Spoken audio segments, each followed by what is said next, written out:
welcome to the ICT Pulse podcast. I'm Michelle Marius, your host and the editor and publisher of ICT Pulse, the online platform where we discuss ICT issues from a Caribbean perspective. In this episode, we'll be focusing on the entrepreneurial journey of Gordon Swaby, the founder and CEO of EduFocal. EduFocal is a social learning website for students that uses gamification to present the testing services it offers. EduFocal was launched in 2012 and currently the platform provides test material for Jamaican students sitting what historically was called the Common Entrance Examination to move from primary school to secondary school, as well as test materials for students across the Caribbean who are sitting the Caribbean Secondary Education Certificate Examinations, CSEC. Enjoy. So, Gordon, welcome to the ICT Pulse podcast. Finally, we've managed to make it happen. Yes, it's been long overdue. Thank you for having me, Michelle. No worries. So, to get started, just tell us a bit about yourself and your entrepreneurial journey. All right, so I'm 28. EduFocal is 7 in a matter of days, so we'll be 7 years old on March 15th. It certainly doesn't feel like 7 years. I started EduFocal when I was 21 years old, and I had no idea what I was doing or getting myself into.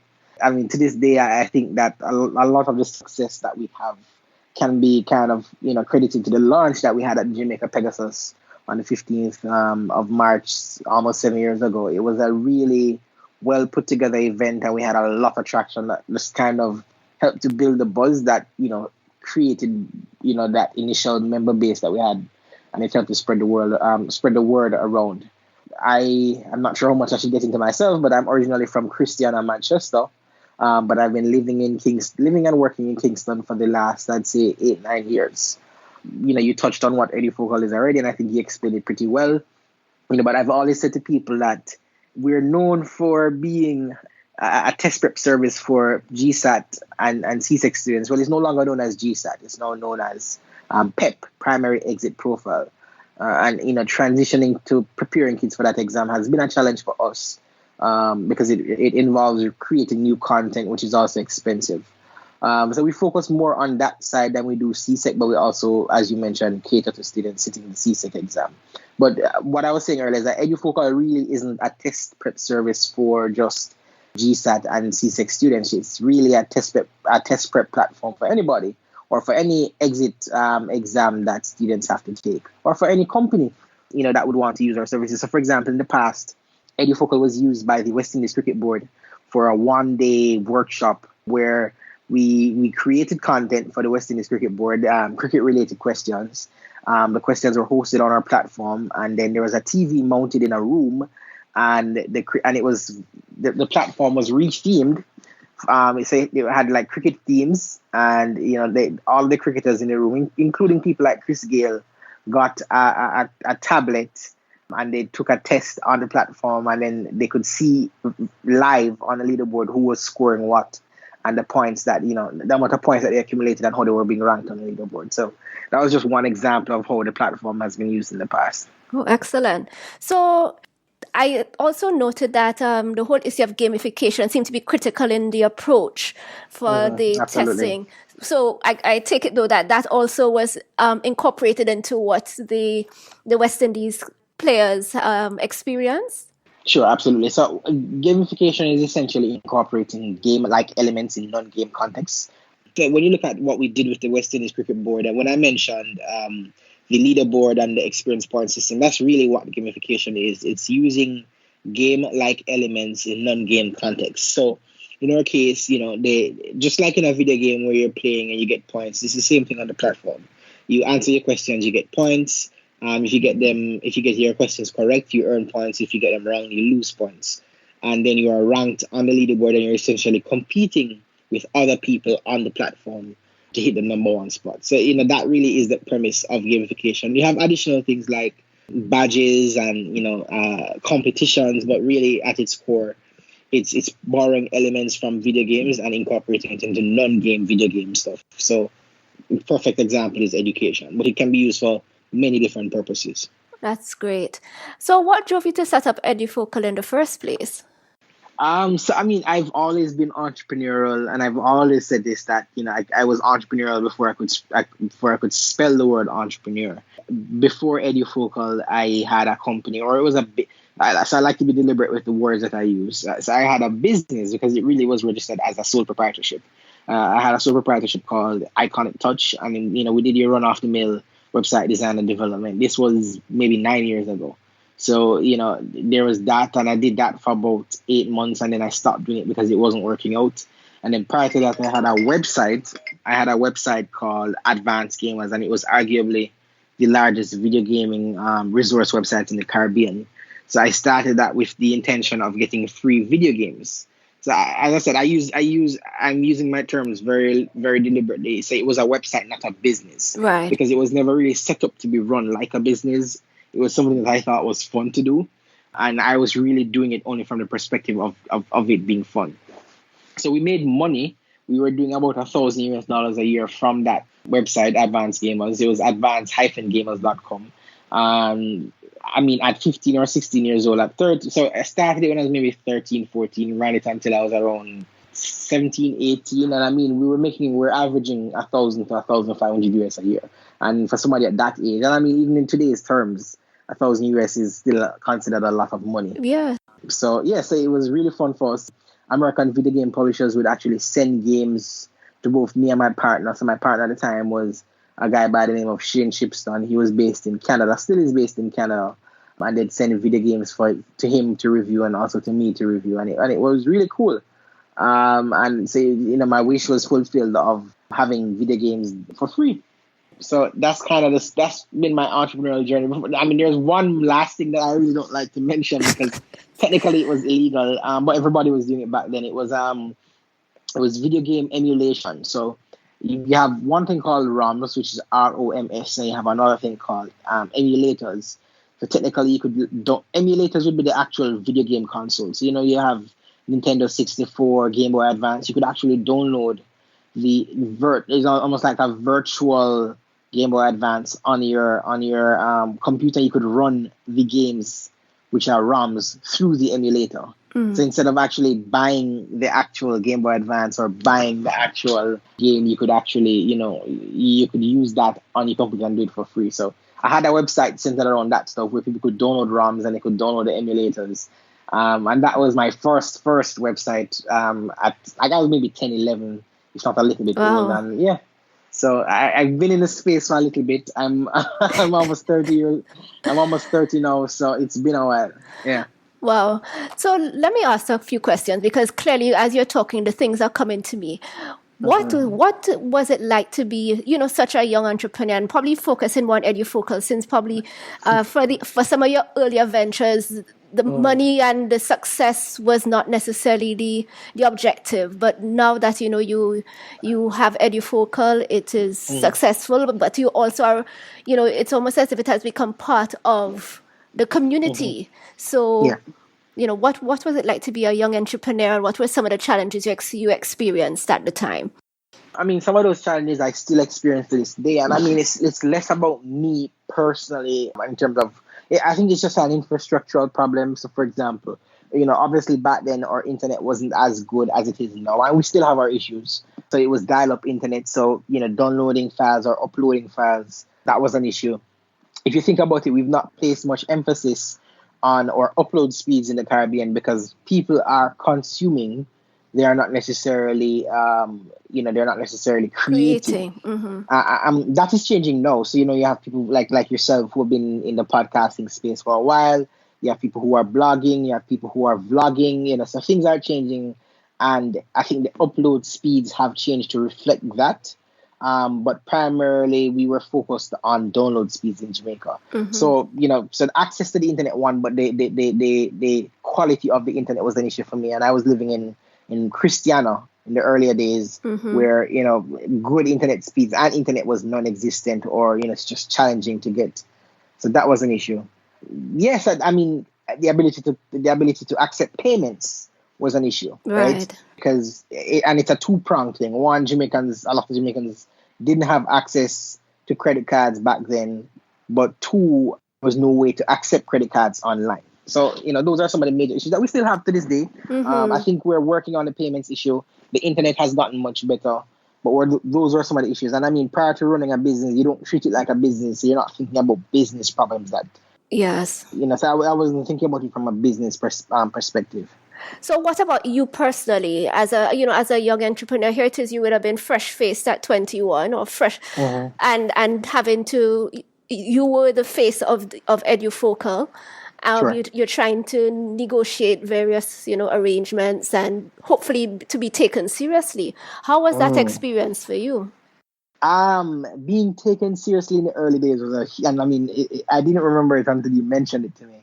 But yeah, I do remember starting it. So, I mean, I had a couple of things going against me. One, I was not from Kingston, so I was not a well-known person or a well-known face.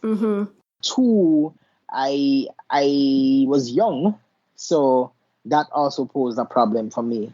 But what helped is that one of the first things that I did was to start my board of directors. And having a board or having a chairman more specifically that was well-known was super helpful, and it helped to kind of validate what I was doing. So the name of my chairman is Peter Levy. He's the managing director of BCIC. And, that was really helpful. So when I could go into meetings saying, hey, the chairman of my company is Peter Levy. And, that really, really, really helped. Because people, there was one thing that used to grind my gears. People used to always ask, so how's your project doing? They'd specifically, and I'm very deliberate about the words that I use, right? So, they'd ask, how's your project? And you asking me about my project simply means that you don't see it as a company. You just see it as I'm doing a thing. Yes, right? Yes. So, thankfully, unfortunately, I don't get that question anymore. I'd say that I've built up quite a reputation for myself. And for the most part, I am taken seriously by people. There are still some people who will say, oh, you have a website, and it's almost like they don't see it as a real business. Yeah. But that's very, very rare nowadays. And I think that the space has been evolving, and people are now realizing that you can run a company that is not brick and mortar kind physical, of exactly, right? So yeah, that really has been my experience in that regard, in terms of being taken seriously by others. Okay, so I guess we might as well touch on this question in terms of being an entrepreneur in Jamaica. I guess clearly, as you said, since you were not from Kingston, you were not a known entity. But for entrepreneurship and entrepreneurs in Jamaica, what do you think of the startup environment and the startup culture? It has come a far way. I think that us losing Kingston Beta is. I think it's unfortunate, and I mean, I know that Ingrid has gone, she has moved on to focus on other things. There's a gap right now in terms of a physical community. Yes. But I think the space is definitely thriving, because when I started out in 2012, there was no Branton Center of Entrepreneurship. There was no venture capital fund. There was no Trident Angels. There was no Trident Angels. There was no First Angels. There was no Alpha Angels. There wasn't an ecosystem. There was nobody raising money, at least not publicly, and certainly, as far as I know, at least not young people. But that has changed. I know a number of young people who have raised money. I know a number of young people who are running their startups full time. The space has certainly evolved, but I think that the only thing that is lacking right now is an actual community of people coming together to meet on a semi-regular basis. And I think there's an opportunity for somebody to really tap into that space. Okay. And take advantage of that. Yes. But the space has evolved. Both big time, both locally and regionally. Yes. I actually remember you coming to pitch at Kingston Beta, I think, EduFocal. Exactly. So, yeah. Yeah. That was the first place I pitched EduFocal, which was in 2011. It was late 2011, and it was officially launched March 15, 2012. Yes. And I also wanted to ask you, in terms of the fact that since you mentioned that you grew up, I guess, in what we call country, how do you think that that shaped you as an individual and as an entrepreneur? So here's the thing, I think Kingston can be a little bit, I'm trying to find the right word, and I'm also trying to be politically correct. I think Kingston can be a little bit pretentious, to be honest with you. Okay. It's almost like a lot of people focus on the wrong things. things that they shouldn't really be focusing on. I never had those hang-ups because I didn't grow up in Kingston. So, I mean, you have people who they were born in Kingston, went to school in Kingston, grew up in Kingston, and they're now working in Kingston. Right. That has never been my context. I was a guy who came to Kingston for school, came to Kingston to start UTech, dropped out, and then started EduFocal shortly. Well, no. I started EduFocal while I was at UTech and then dropped out after I raised angel investment. And that really has been my context. And it's just really been mostly focusing on growing the company. So here we are, almost 7 years later, a team of 10 people full-time. And we're aiming to do an IPO before the end of this year. So it's certainly things have changed. And I mean, I say a lot to say that, yes, we've had success, but you're only as good as your last win, right? Because, I saw something on Twitter today. Somebody said that, every single month, despite what you earn, despite what the company earns, you're starting at $0. Because best believe that if you don't earn enough money to keep the company afloat, you will eventually run out of money. One way or the other, you will run out of money, right? So the company has to continuously earn and come up with new ways to earn money and stay relevant. Absolutely. I just curious about since you said you dropped out of UTech, University of Technology here in Jamaica, and clearly, it probably has not necessarily been a disadvantage since you have, such the success that you have with EduFocal. But is there a sense of failure or the fact that you didn't finish that experience? Do you feel disadvantaged in any way? No, so it's a little bit ironic. I think it's ironic that I'm in education and don't have a degree.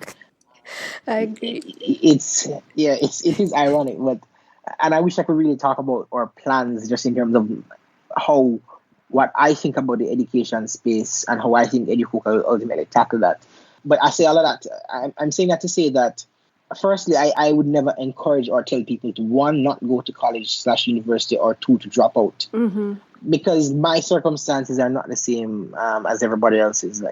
We all have different scenarios and backgrounds, etc. So my context is different. For me, I never intended to drop out of UTech.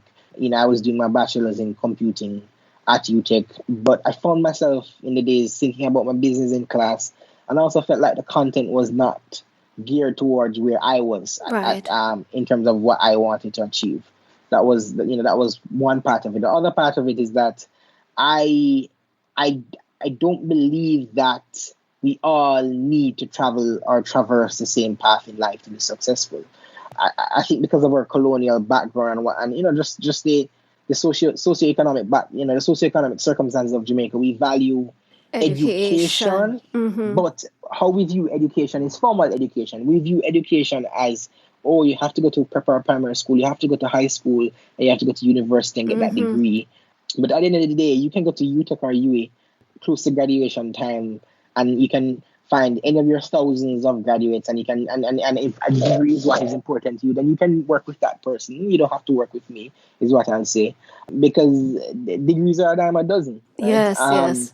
And what defines me is not a degree that I have, but what's in my head. And I've been fortunate enough to travel the world, and at this point, I've been to every continent except Australia and Antarctica. And I've sat in places that are considered to be places of great importance. The World Economic Forum, the IDB, the World Bank. I've been to all of those places, and I've had conversations with people. And you know what? Nobody has ever asked me, so do you have a degree? One, and two, I realized that I'm able, just from an intellectual perspective, to have the rigor of the conversation. Not having a degree, I never thought, oh wow, I don't feel like I can stand on my own on these panels or in these conversations because I'm disadvantaged because I don't have a degree. I feel like we just kind of created that in our head, and I feel like the internet has been the great equalizer in terms of access to information. 40 or 50 years ago, that was not the case because we didn't have access to the internet. Mm-hmm. The World Wide Web, I think is just 30 years old. So for a very long time, we did not have access to information in that way. You have the Coursera's of this world. You have the Khan Academies. There's so many places that you can go to access information. Mm-hmm. And now things have shifted from having access to the information and more so finding the information that is useful to you. So things have shifted in that regard. But the TLDR of all of this is no, I definitely don't feel disadvantaged. Advantaged, right? Yeah, and I think that at some point in the future, if I chose, there's always a room or opportunity for me to, for example, do an MBA, because I certainly would not go and do an undergrad right now, because I feel like the course material at that level is not relevant to where I am where I am in my stage in life. So Absolutely. I feel like an MBA, for example, would be more suited to me. And not to blow my own horn, but I feel like I've achieved enough to be able to get into an MBA program, whether in Jamaica or elsewhere, based on my professional achievements. That's great. So the reason I asked the question is for some of the things that you explained, in terms of the fact that we can get hung up on the qualification sometimes, and as much as you are successful, there might still be this sort of niggling feeling about the fact that you had to step away from your university studies. But it also leads me to a question, and you sort of touched on it, in terms of, with all of the accolades and recognition both you and EduFocal have received over the years, how do you stay grounded, or do you think you are grounded? I've been called arrogant. I don't think I'm arrogant, because here's my thing. I feel like I've mostly been the same since I was, as far as I can remember. There was a point in my life as a child where I did feel inadequate.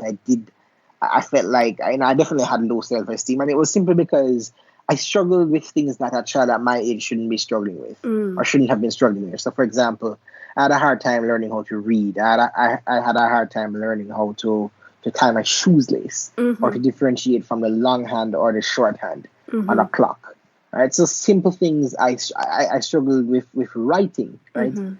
So when you're that age and you're going to a prep school and everybody else around you is just thriving and you're good at everything, they're good at sports, they're good at academics, you feel like, there's nothing that you're good at. But I didn't realize it at the time that, one, I may be dyslexic. Like, nobody, my parents weren't talking about dyslexia. They've probably never heard of the word dyslexia at the time. Right. And even though I'm sure they're not very much familiar with it, but in my reading and talking to people and experiencing stuff, and you look back, you're like, oh wow, a lot of the things that are associated with this particular thing, I had, right? Even now as an adult, I have to focus really hard to, like, if you're having a conversation with me, I have to make a great effort to focus on what you're saying, because if I don't, then everything that you're saying will miss me. So, and I used to think that everybody had that challenge or that issue, but then I realized that no, it's just you. It's just me, right? So, for example, I can't read a book longer than, say, 10 minutes or 15 minutes at a time. So every 10 to 15 minutes, I have to take a break. Otherwise, I get distracted, and I can't focus on the content of the book. So I went through that stage in my life, and then I got older, and then I started realizing that, oh, wow, I'm really good with technology. I'm good with, just the internet. I'm very good at that stuff. So let me just double down on that particular skill. And I doubled down on it, and here I am now. And I never set out to get any of these awards. I never set out to serve on any of these boards. I never set out to grow the company to where it is. Really, I just enjoyed what I was doing, which is why I was doing Iconic Touch. That's why I was doing Rams to You. That's why I was doing Advanced Gamers. It was never really, because I wanted to be recognized by people. Sure, that is cool and that's great. But, look, there's always further to go. And there's always so much more to accomplish.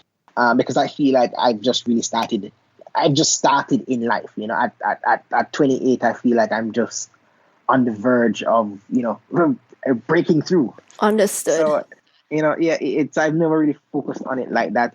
I've been writing on my blog, GordonSwaby.com, since I was 16 years old.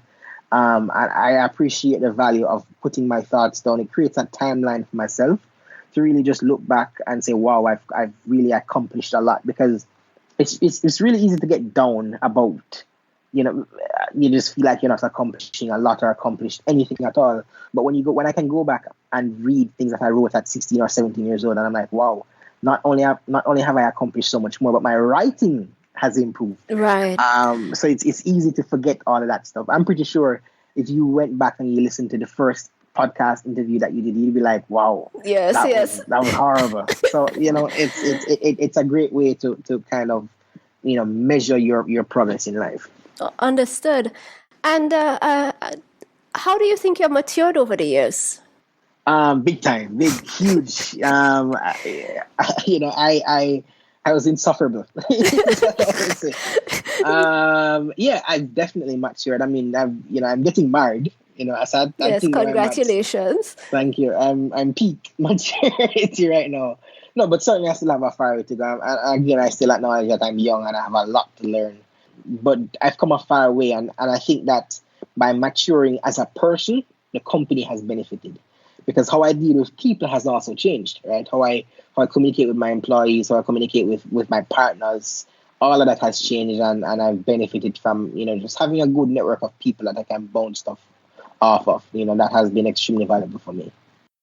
Understood. And as you mentioned, EduFocal, I mean, since it's going to be 7 in a few days, Yeah. it would be probably considered like a maturing business. And I'm sure by now you have like well-established systems and processes. So how do you keep your attitude and approach to EduFocal fresh? Always be open to change is what I'd say. And I mean, not just be open to change in theory, but in practice. Because a lot of people say be open to change, but in reality, they are not open to change. Mm-hmm. So I think it's understanding that things that worked 7 years ago will not work anymore. Also accepting that things that we built out that are good, we should be okay with changing them. We just be okay with pushing the boundaries of what we think we should be doing and what we shouldn't be doing. Like for example, I've always said that, I don't want to be that person who says, oh, this is what the young kids are using now, Snapchat or whatever it is. Then I use that, or I'm not into that kind of. Mm-hmm. I'm always saying to myself, you know what?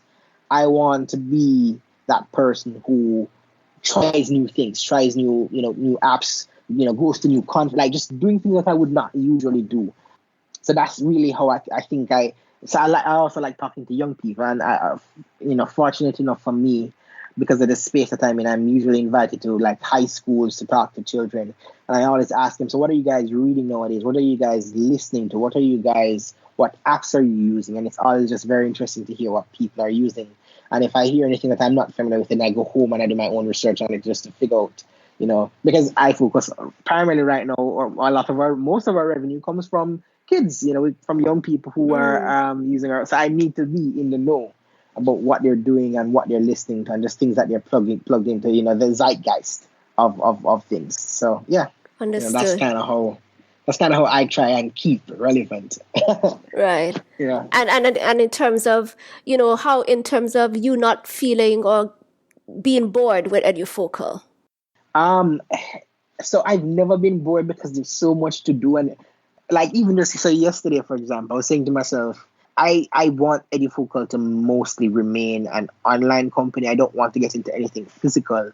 But I realized that there's an opportunity for us, for example, where we can use the platform, we can analyze the data, and we can pair tutors with students who are struggling on the platform. So if the platform is not fulfilling the needs of the child, then we should be able to pinpoint based on their activity on the platform and spot trends for an individual student and pair them with tutors in their respective areas across Jamaica. That's an idea that came to me. I said, I'm like, I'd love to build that out on the platform, and because really, yes, we could make money from it, but also it's a value add for the tutor. It's a value add for the parent who is worrying about their child and their results, and that tutor would be armed with data that would allow that child to really.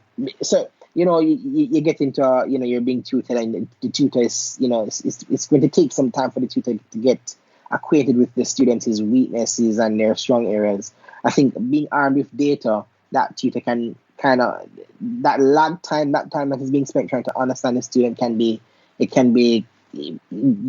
get rid of that little area of trying to figure things out, because EduFocal would have provided that data. Absolutely. So to answer your question, there's so many things to do. There's so many things that we can roll out. It's hard to get bored. There's one exciting project that I'm working on right now for EduFocal that I can't talk about, but once we sign that dotted line, then I'm going to be shouting from the rooftops, because it's something that I've always wanted to do. So, as I said to you, like it doesn't feel like 7 years. So Jeff Bezos from Amazon talks about day one. I'm not sure if you're familiar with it, but basically it's every day is day one. You know how you feel when you just start something on the first Yes, day, and yes, there's yes, butterfly feelings in your stomach and you're just so excited.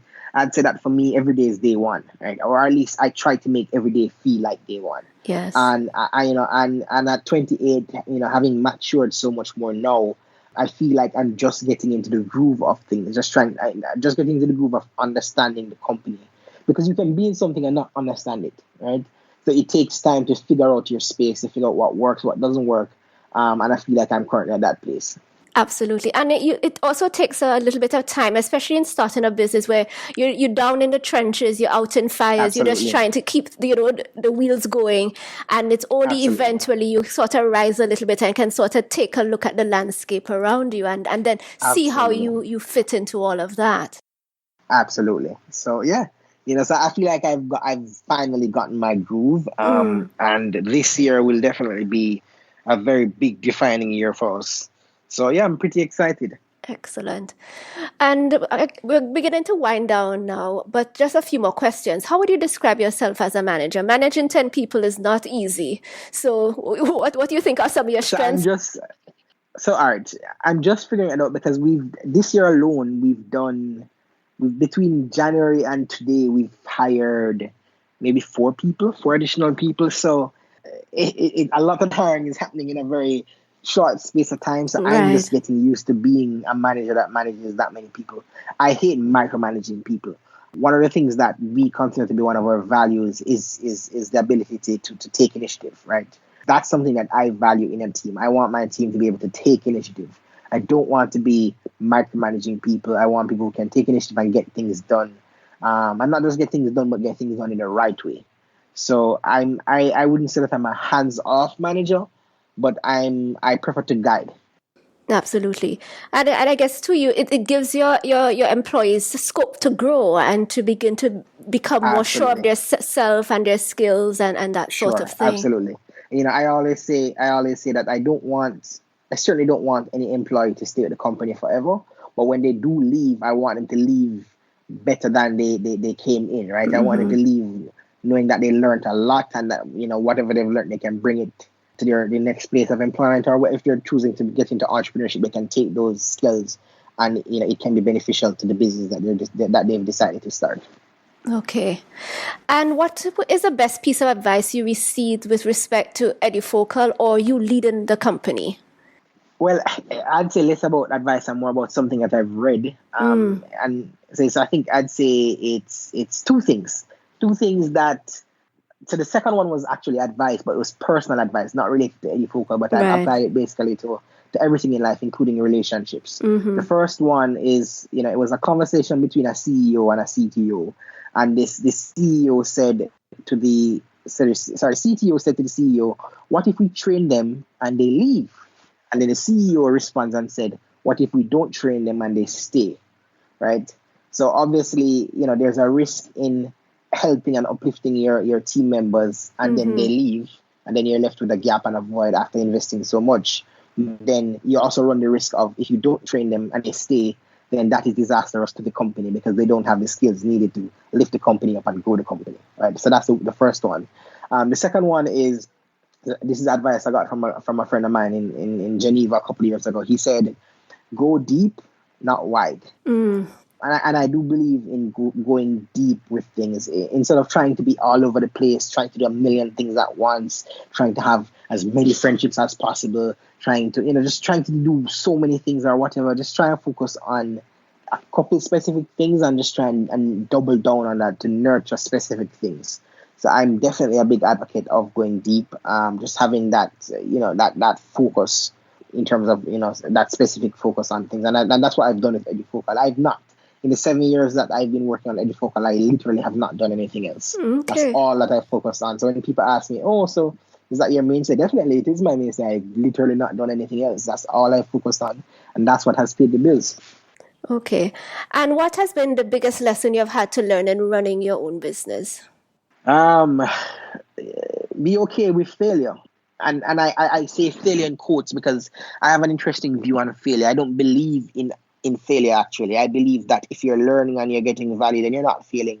Failure to me sounds final. And if you're alive and you're getting value and you're learning from stuff, then really it was just an experiment. And, Right. and experiments are things that you learn from. So for me, it's being okay with things not working and adjusting where possible. And sometimes things that you do in the short term are not things that you want to do for the medium and long term, but things that you have to do to get to where you want to go. So yeah. Definitely. And I know that you mentioned briefly about hopefully an IPO towards the end of this year. But where would you like to see EduFocal in the next maybe 3 to 5 years? Definitely more corporate learning stuff. And that's one of the things I'm excited about. I've always been passionate about that space.